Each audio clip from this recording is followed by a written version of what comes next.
Our final module allows you to consider some special topics in health psychology to really round out your understanding of this discipline, such as positive psychology, pain management, and prevention.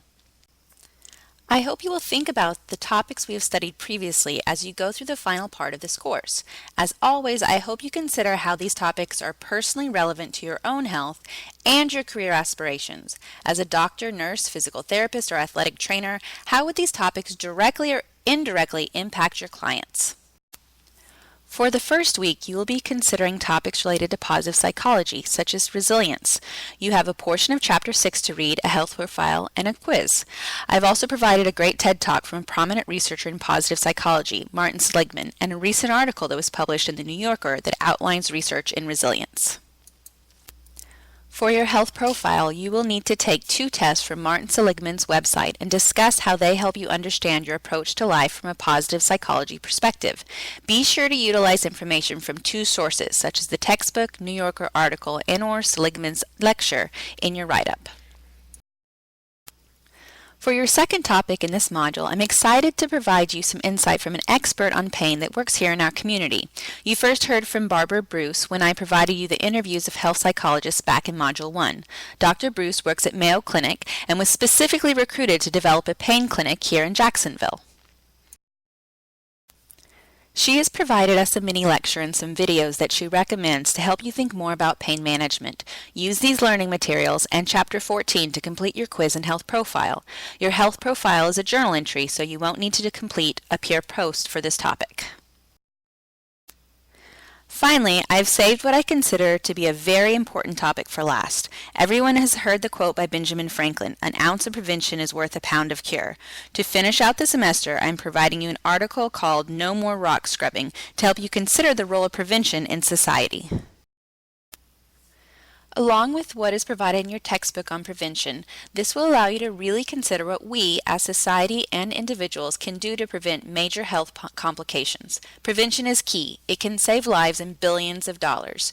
2 brief readings for this week will help you to answer the final health profile journal entry. Your quiz for this week is quite simple. I will be providing you a link to a Qualtrics survey to provide me feedback for the class. This is anonymous, so you don't have to worry about me knowing what you say. Your honest feedback helps me improve the course. To get the points for the quiz, you have to finish the survey and get the secret phrase at the end. When you go into Quiz 12, it's going to ask you to enter the secret phrase, and that will give you full credit.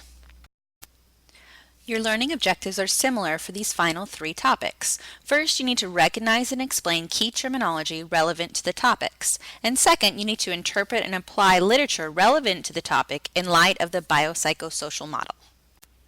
For your final module assignment, you will be completing a health profile summary. This assignment should help you to integrate 3 health profiles from across the semester that are similar to allow you to refine your writing, search for new information, and hopefully have an aha moment on how different topics from the semester fit together. All the instructions you need for this assignment is posted under the Learning Module folder.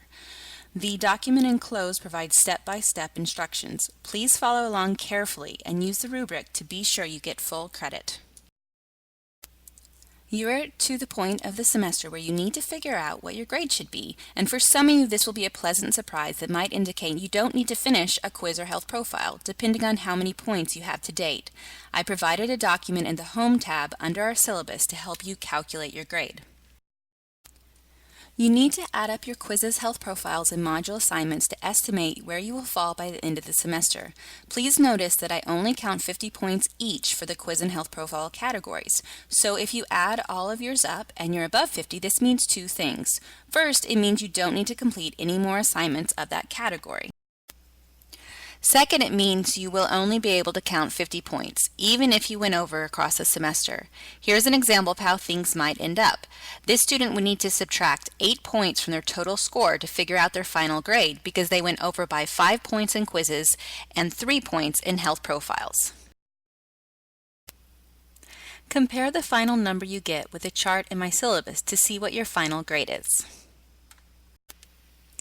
Email me if you'd like to come to office hours to discuss this and set up a time to chat over Canvas Conference or by phone. I'm happy to meet with you to help you add up your grade together, but I'm not allowed by law to discuss your grade specifically over email. Finally, please take time to take the ISQ for this class as you start to get the reminders from the university. ISQs are really helpful for us to be sure we are improving our courses. This is how the university evaluates us each year to be sure we are providing you a quality experience. I really appreciate the time it takes for you to complete this. It has been a pleasure working with many of you this semester. Good luck, guys. I hope you enjoy this final module. The end of the semester is just around the corner.